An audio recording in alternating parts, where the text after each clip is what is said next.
UNL Extension forage specialist Bruce Anderson says Nebraska pastures are approaching a critical time for grazing. Although there are differences from west to east, Anderson says even with rain now, some land may be nearly done producing.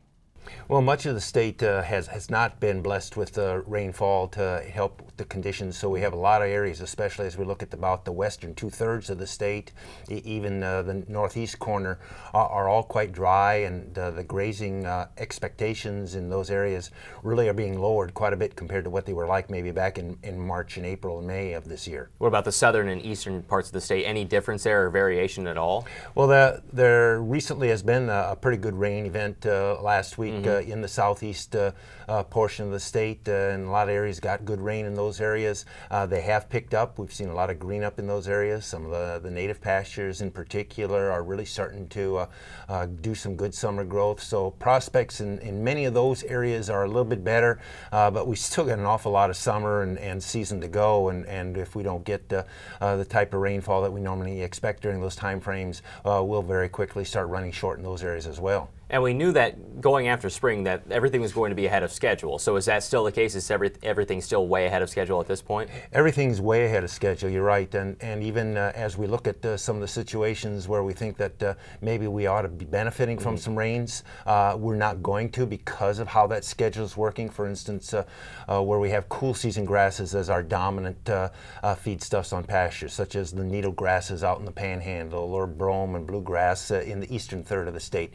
Those plants have basically already gone through pretty much their entire life cycle. They've headed out, they're prepared for summer, the heat is hitting them, and even if they get several inches of rain, all that's really going to do for some of those pastures is green them up, make them look kind of nice, but their growth rates are going to be relatively slow simply because they've gone through the life cycle and the high temperatures stop their growth rates. Are you saying then we're at the top already and we're starting to come back down? Absolutely. In most of those areas, we're not going to be building up any forage. Everything's probably from this point on going to be going downhill in terms of the availability.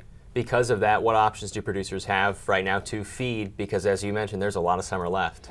Well, I think they really have to be looking a lot at their livestock demand side of things. Things like selling open cows, looking at weaning calves early, just reducing that total herd demand that they have on their forages. Likewise, they also need to be looking at how they handle what supply of feed they have.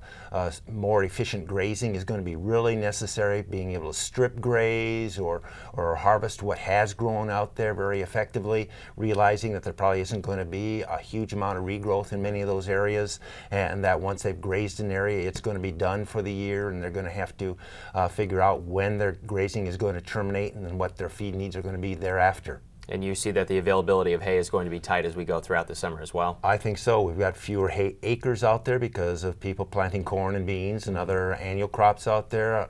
The dry weather is going to be reducing some of those acres, and crop residues may or may not become available, and they're certainly going to be more expensive than what they have been in previous years.